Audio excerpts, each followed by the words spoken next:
Greetings, everyone. Good evening. Welcome, Bilgehan. Thank you. Good evening, everyone. Today, we will read passages that may shed some light to the current events, both in our country and in all other countries. What does becoming a nation means? What happens when a community cannot become a nation? How is its relation to the higher plans? Why does a spiritual communiqué talk about this? This is an interesting topic, and if this book addresses this topic, then we need to think deeply about it. Yes, as we read on, we will understand more about the reasons, the divine reasons of establishment of nations among humankind, of states, etc.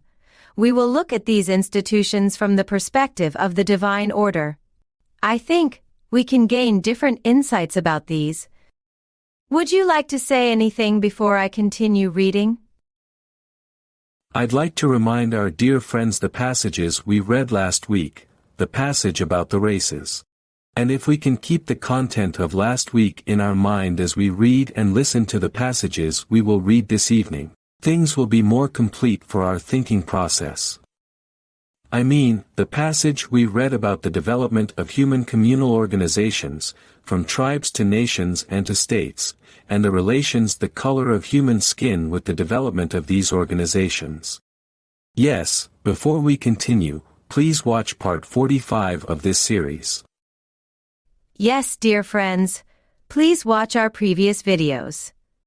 We already published 45 videos, and read around 175 pages of this book. Because in the further pages, the topics and concepts we will read and comment on have their roots at the previous topics and concepts we already covered.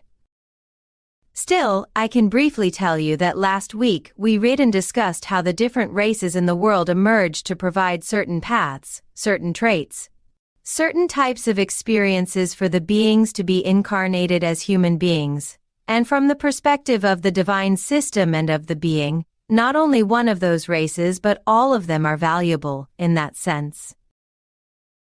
Indeed, each race is like a pattern in the tapestry of humankind. I mean, without these patterns the tapestry would not have an appearance. Because of this, tapestry requires some adjectives, some attributes like a look, an image. When we weave the tapestry of humankind with those patterns, the tapestry manifests. Actually, each pattern of the tapestry contains the lessons to be learned by a group of human beings at a certain level of evolution and development, lessons like discipline or integrity or diligence or ability to unite for a cause, etc. I just say the first ones coming to my mind, but of course this list is much more detailed. Yet, after a certain point in their development, this lesson or ability becomes to be a community rather than to be of this or that race. I think, this is the point we must be attentive of. That is, a race, in itself, does not mean too much, yet the technical properties, or more correctly psychical traits and properties inherent within a race provides an apparatus to the beings that will be clustered within and around that race as human communities. And the human communities that can utilize this apparatus in the best way become the human communities that can manage to become a nation. Well, let's read on before I give a spoiler. Yes, let me start reading. By this imperative, more comprehending and systematic communities occur as a consequence of these developments. And at the head of these comes the community of the nation or the state. We have previously mentioned that certain duties and deeds in the universe are done by beings in duty, who are in groups and cadres, and that these groups are interconnected by various aspects, and in this way, a system of organizations has been established up to the unitary.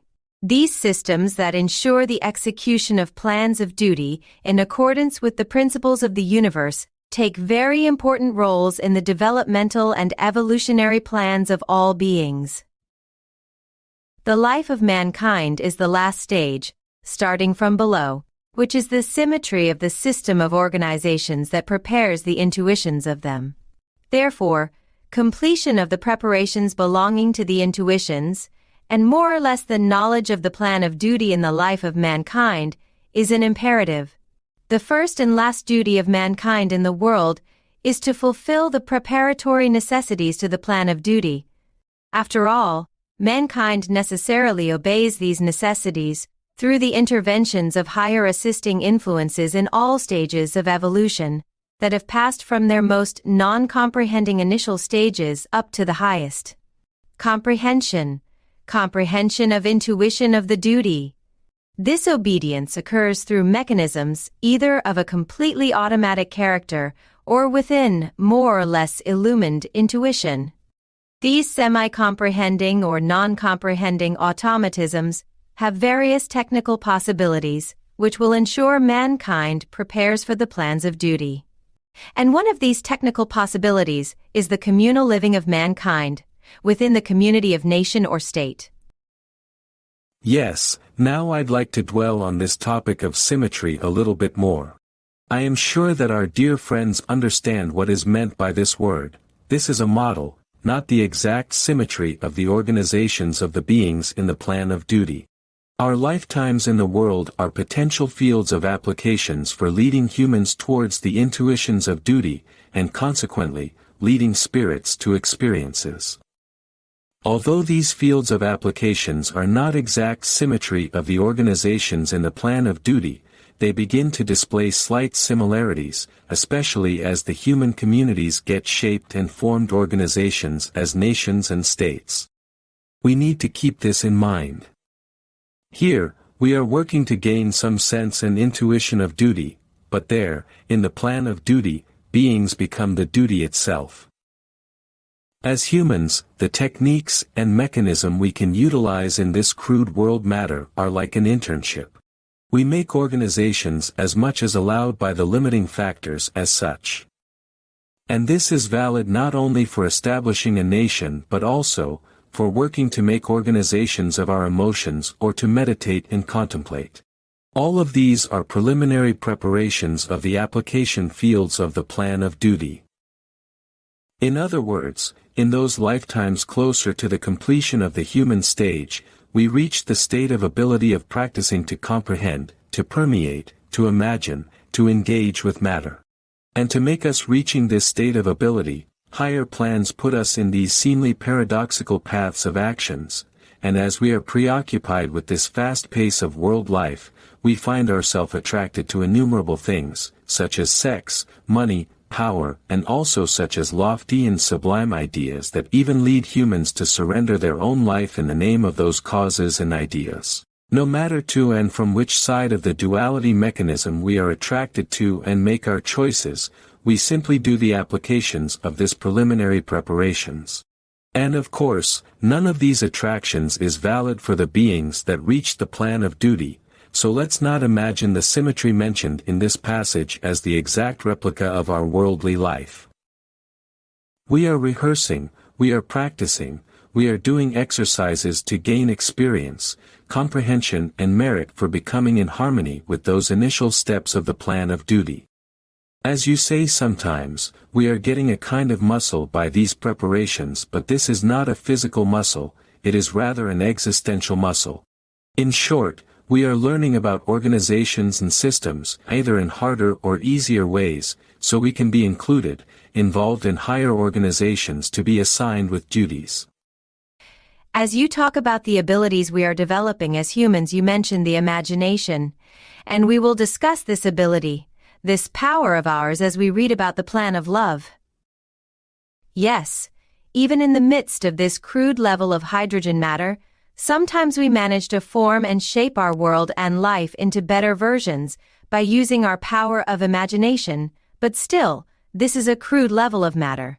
However, in the plan of love, we will be utilizing a semi-subtle level of matter, and in order to be included and complete this plan.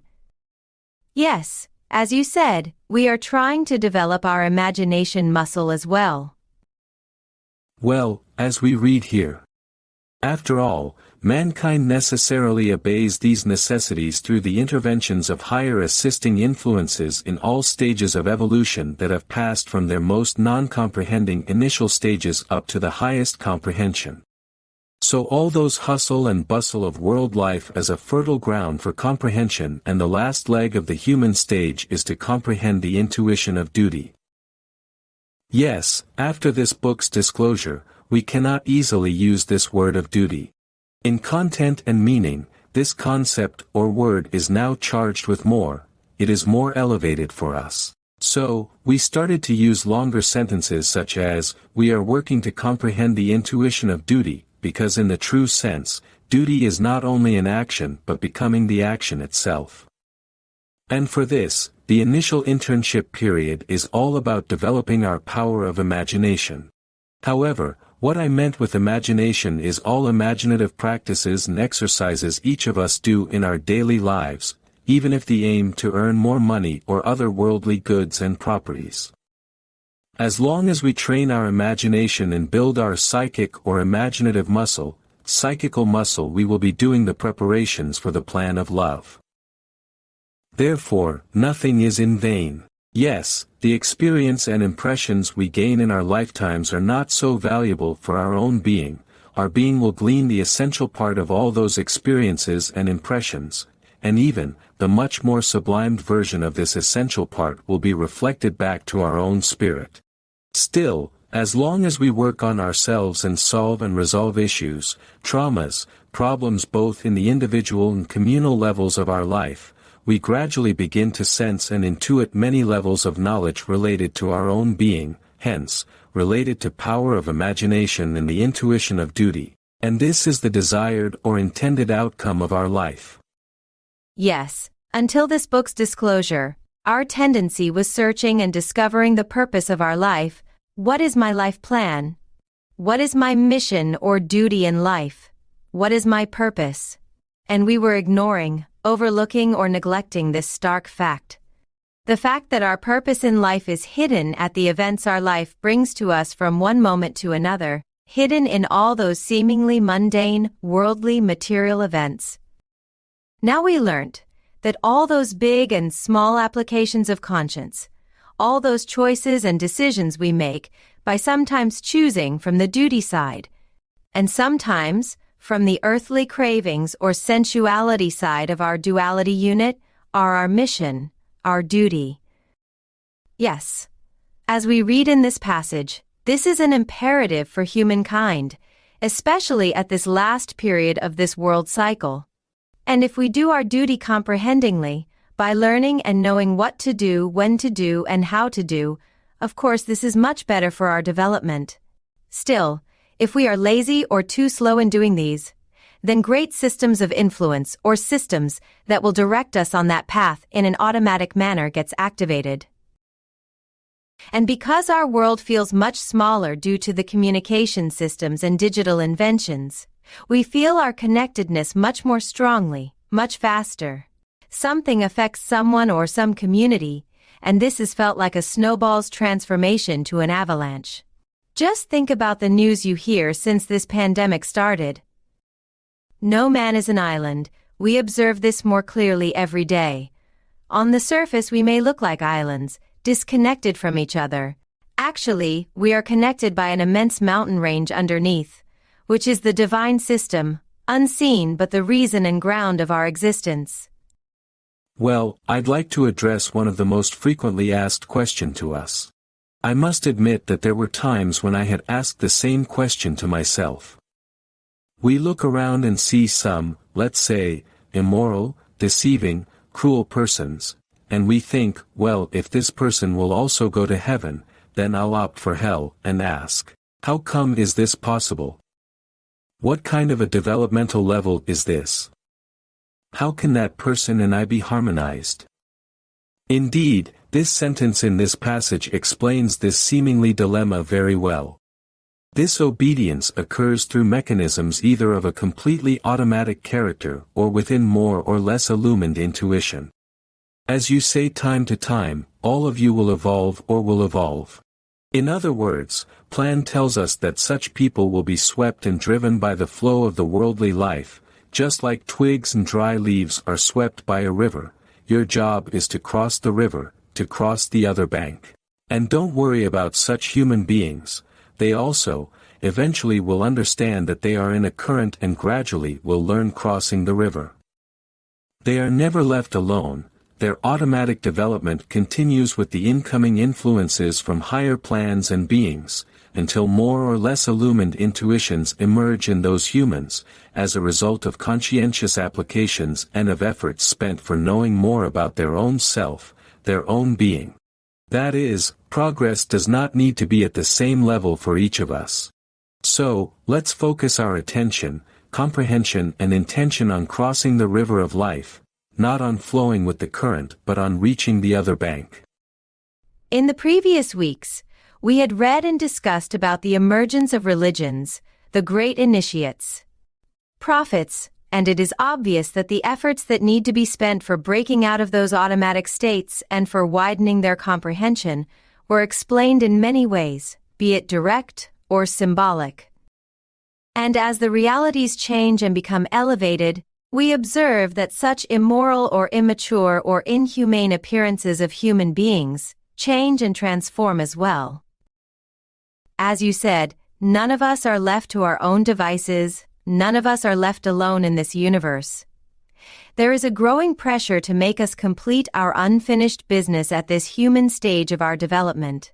And some humans will do this in automatic manner by the interventions of great organizations of the Plan of Duty, and some humans will do this within more or less illumined intuition.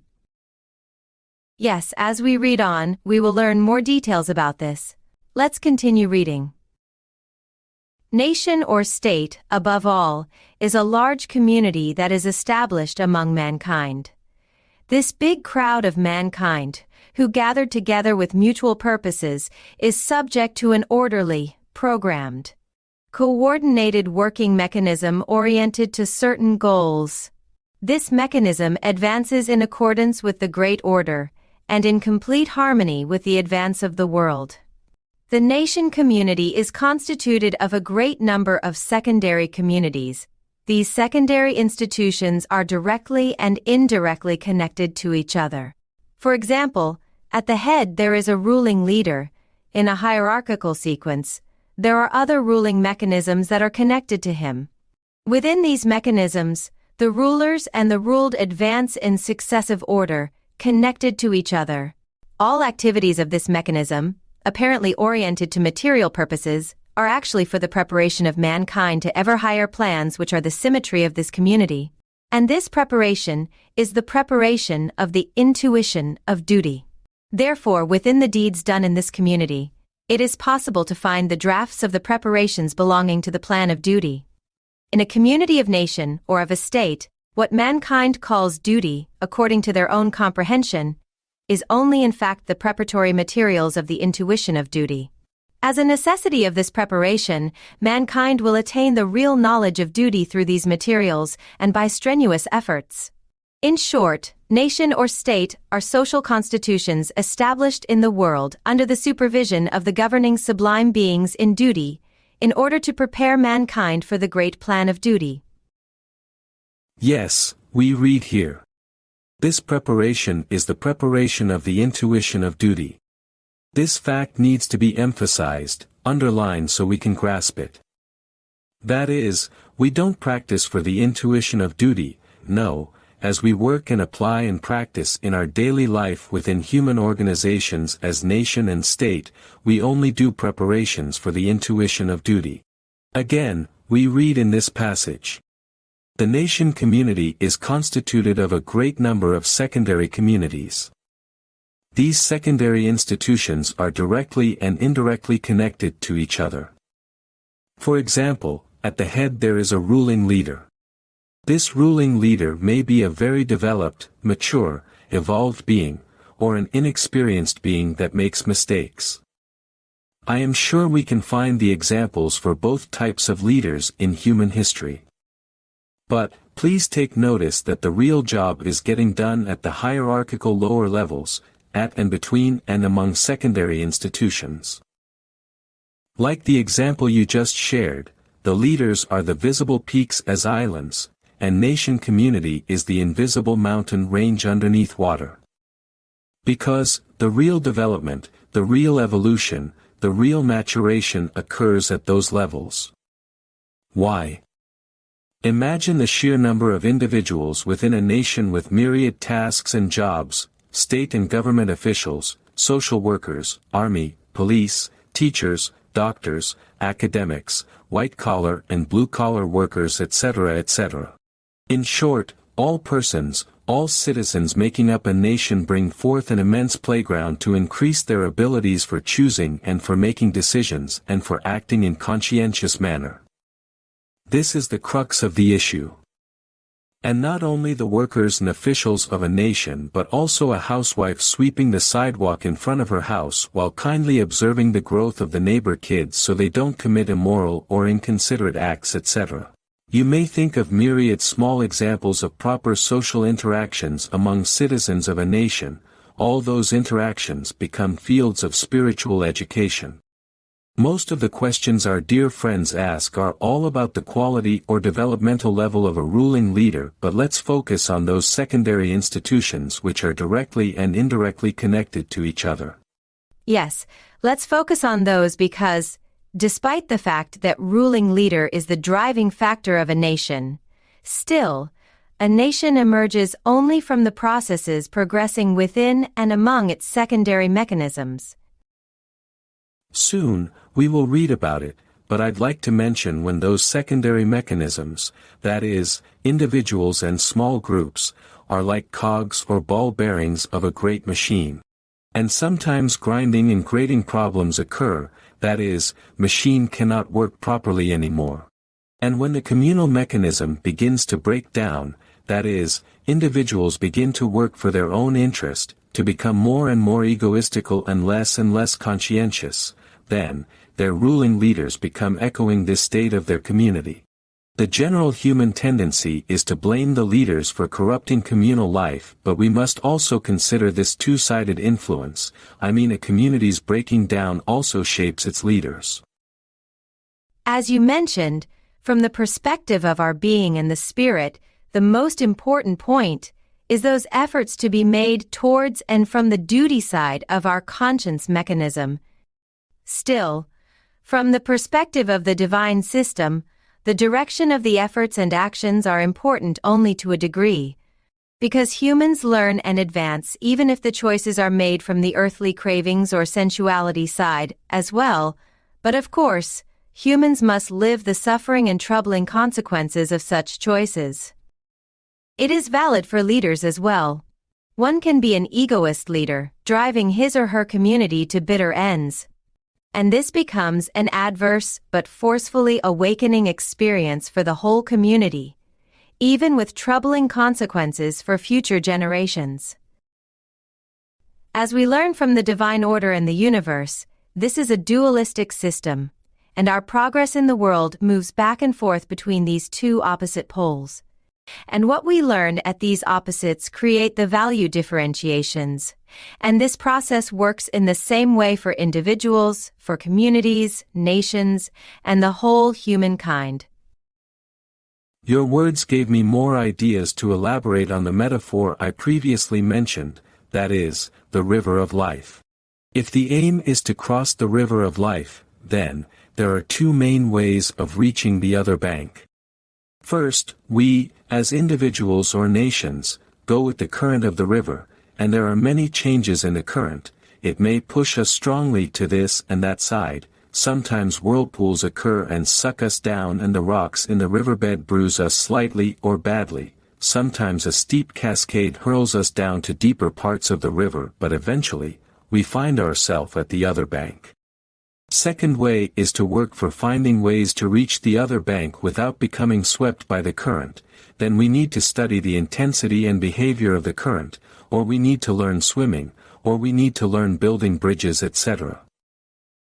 I mean, if the consequences of the previous choices and actions of the individuals or nations led them to a destined path of automatism, then the higher plans and beings say, all right, we know what you need to go through until you become comprehended enough to reach the other bank. We will arrange every minute detail of your passage, but this will be an extremely bumpy ride. However, if the individuals and nations are developed enough for reaching the other bank with more or less comprehendingly, with a sense or intuition of duty, then they will receive sublimating influences, assisting them in their endeavor. And this is not a shortcut but a true path.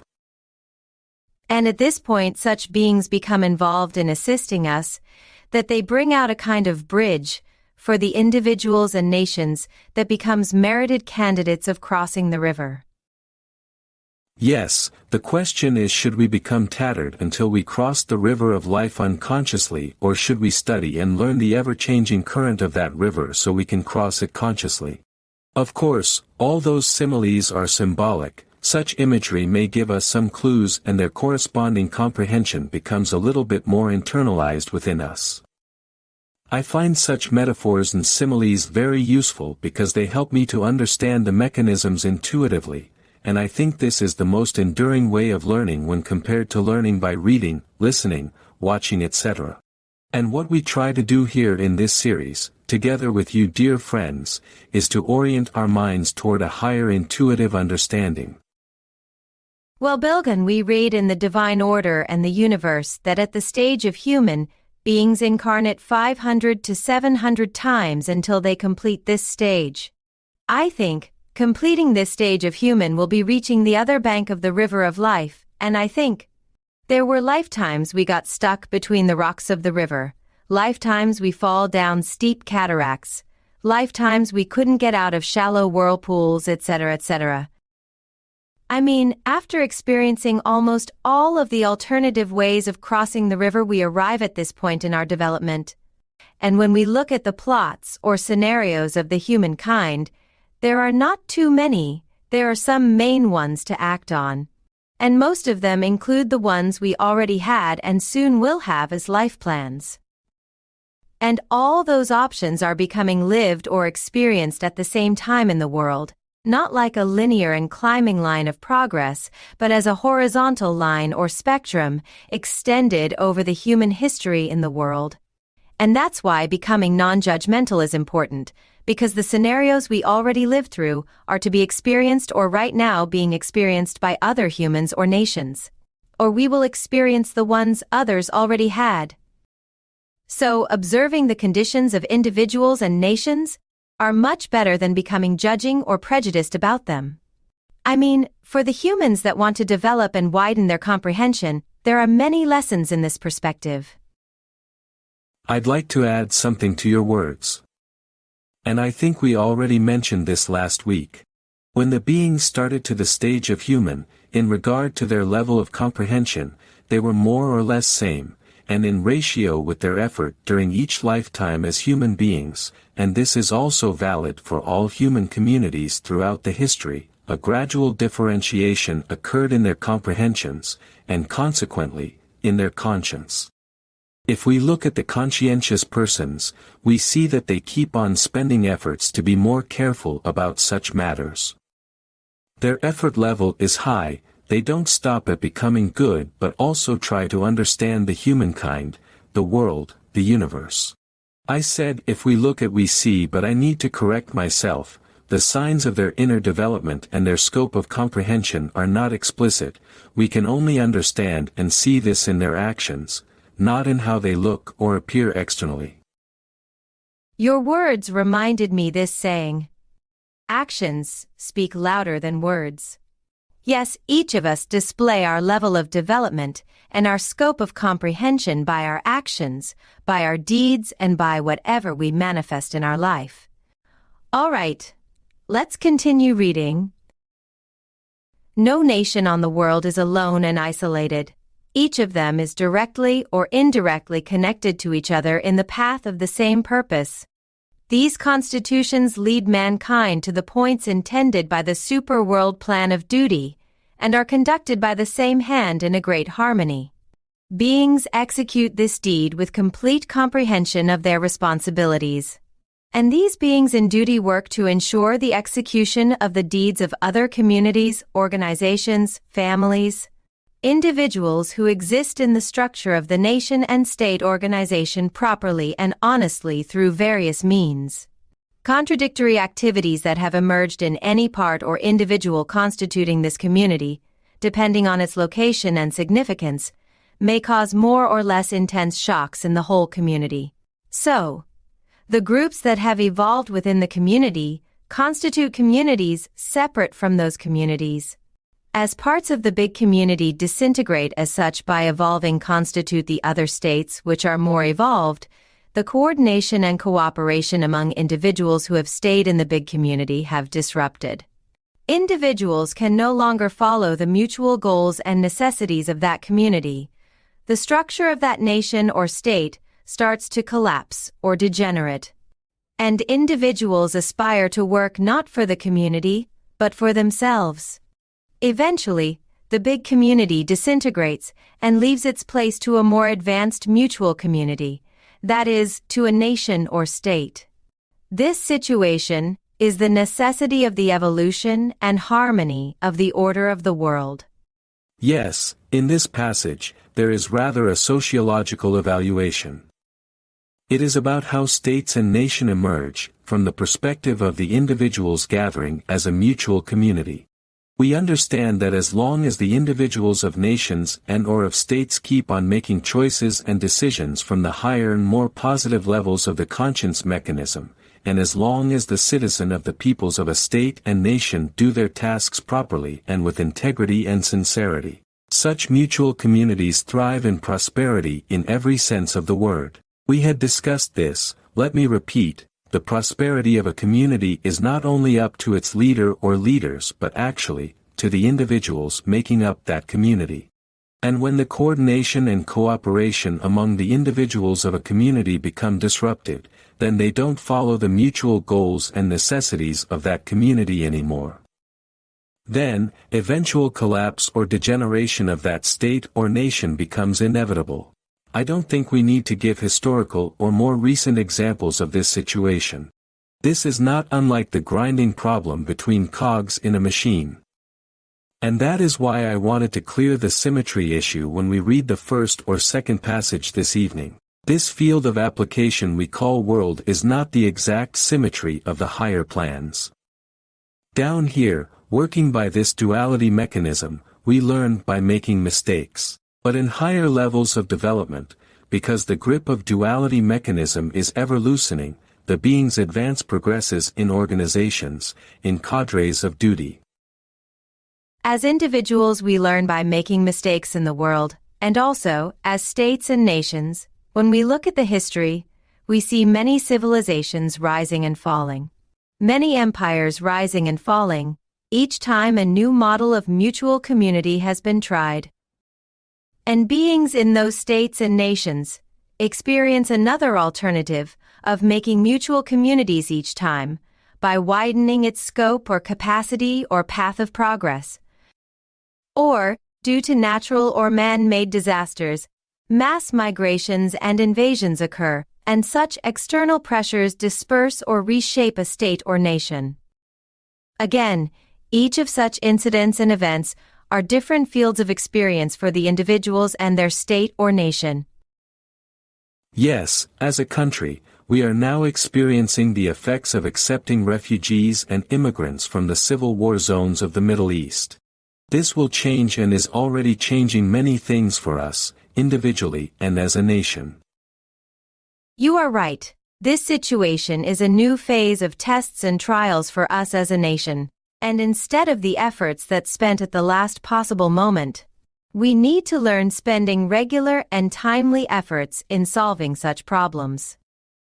Instead of coming together as a united front, in the face of external threats and influences, we need to learn to become united, but with our own intention and choice, by truly comprehending this need of unification. Instead of reaching the point of accepting this need after lots of turmoil and troubles, we need to become responsible individuals. We need to widen our scope of comprehension. But in harmony with the development of others, we need to extend this widening to them as well.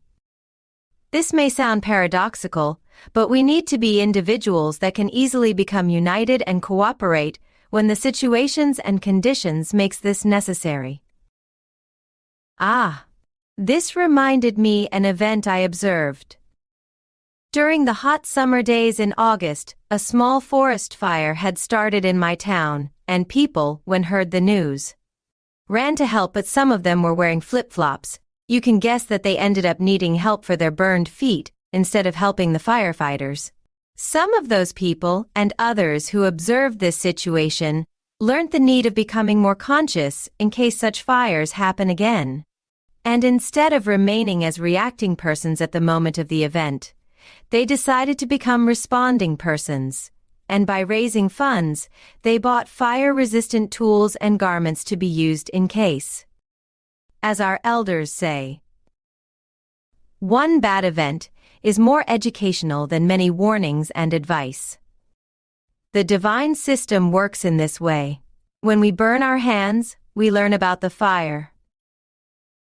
And I don't talk about the unhealthy optimism. I mean, when our hand is burned, we must feel this, not deny the pain, not pretend that the fire did not burn our hand, not assume that there is no fire so there is no pain.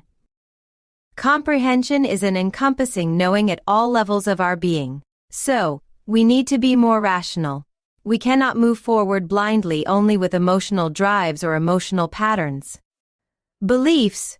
We need to activate our intelligence, which is closely related with awareness and comprehension. Yes. Let's continue reading.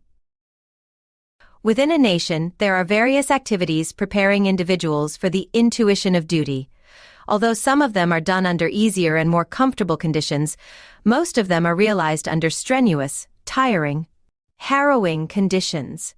For example, as someone may be living his life in abundance without much effort, another tries to earn his living by in extremely hard jobs, such as working down in a coal mine. As one person considers himself almost free of feelings of responsibility, another may feel the pressure of heavy responsibility. Some become rulers, others drift among the ruled. All of these are but different kinds of lifestyles, existing among the natural functions of a state or nation organization, and preparing mankind for the intuition of duty from a different angle, and through various applications. Among them are school life, business life, office life, army life, social life, public service life, political life, family life, etc. However, beyond their apparently material goals and worries, such a great mutual purpose is inherent that it prepares all individuals within the community one by one, through these complicated and hard ways, to a superior intuition, to an intuition of knowledge of duty.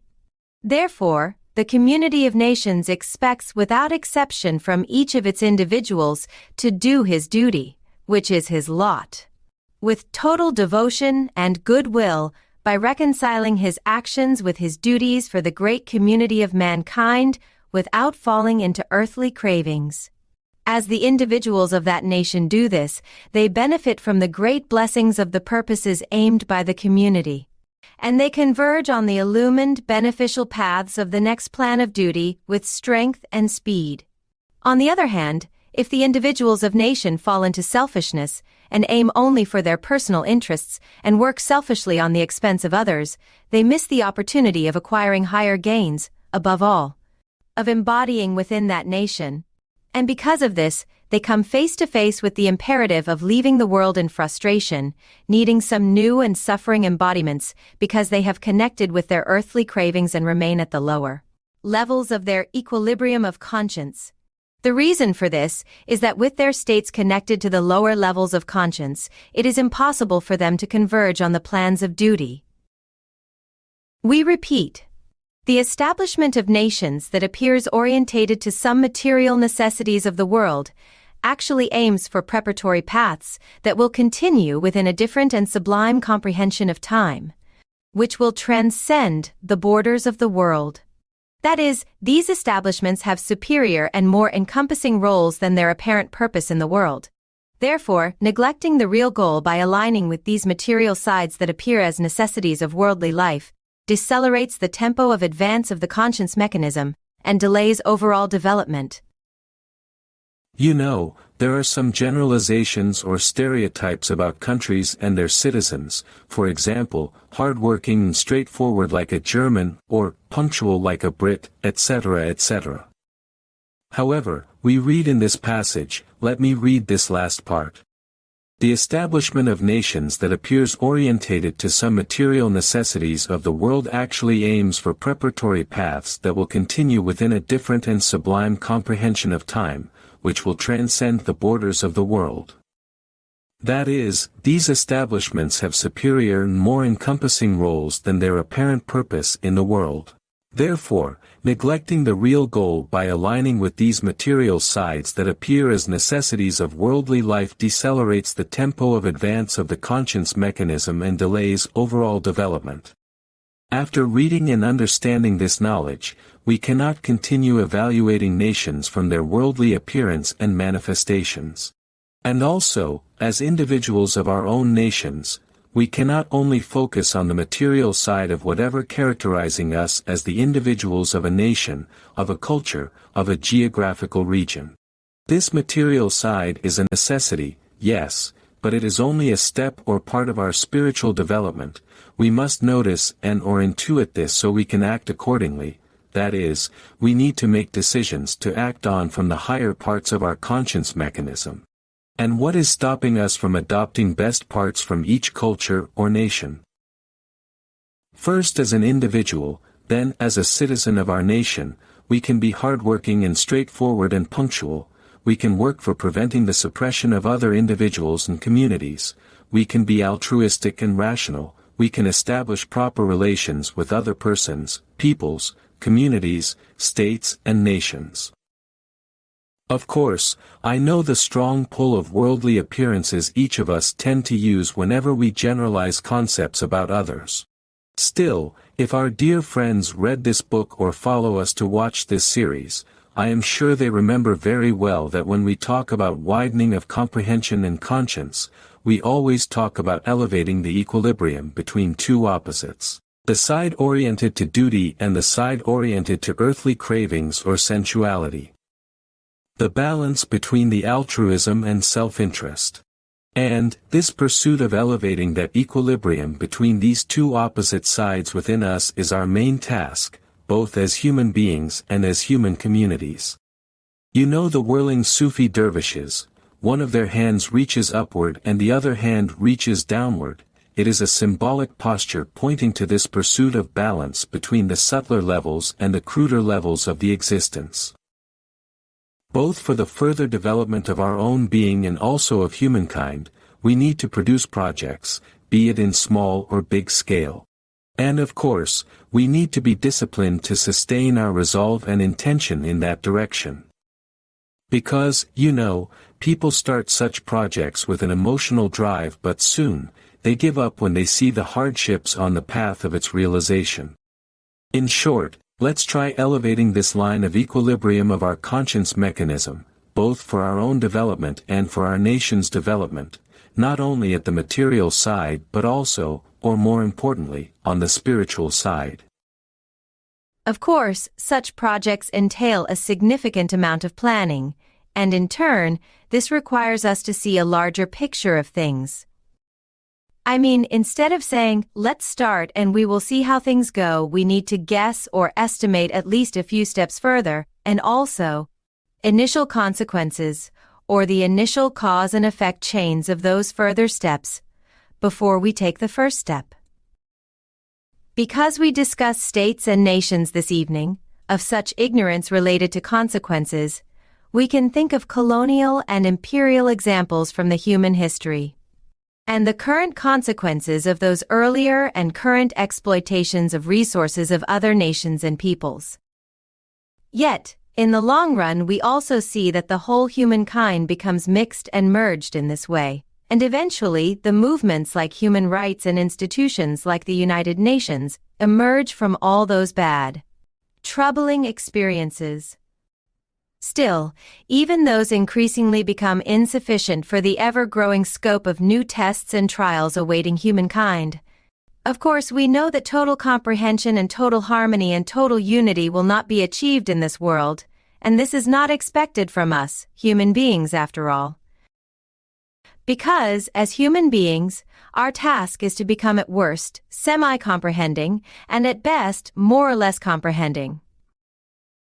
The good thing is, because this cycle of world is getting nearer to its completion, we don't have to wait for many lifetimes until the consequences of our actions become visible, tangible.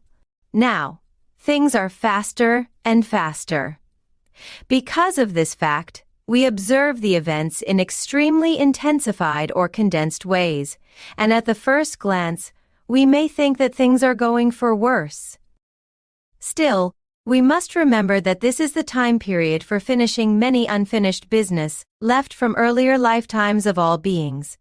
So it is better to focus on the examples of progress and development, be it individual or communal. We must keep on making decisions and choices from the duty side of the conscience mechanism, especially when the events will get tougher and tougher as the tests and trials will get harder and harsher. Yes, because the tests are default in a school, students prove their merit for the next grade by their degrees of performance in those tests. We will do our best to respond those tests and trials the world school puts on our path, and as we learn the reasons of our wrong answers and mistakes, we will move further in our path. And that path continues forever. The main reason of our existence as human beings in this world is to get prepared for to be included in the plan of duty. In this current world cycle, humankind is born more or less 70,000 years ago, yet the human beings within this current humankind are born 500 to 700 times throughout that 70,000 years. This is a time period which is a blink in the eye of the spherical time comprehension. And as you say time to time, eventually, for the plan of duty, we will get ready or we will get ready. Some of our friends commented that they find our discussions very beneficial. To be beneficial is our aim, actually, our only aim. Honestly, this series is not only for you, we make these videos first for ourselves. There is this well-known example of oxygen masks. In case there is an emergency in a plane, oxygen masks will drop, and you must first put on your mask before you put on your children's masks. It sounds wrong at first, but actually, this is the correct procedure. If you faint, you cannot help your children. Similarly, if we cannot develop ourselves, we cannot do any good for you. Thank you for your comments and questions. We are helping each other in this journey of spiritual development. Yes. With these words, let me wish you all a good evening, dear friends. Hoping to see you next week. Thank you for your attendance. Good evening, dear friends.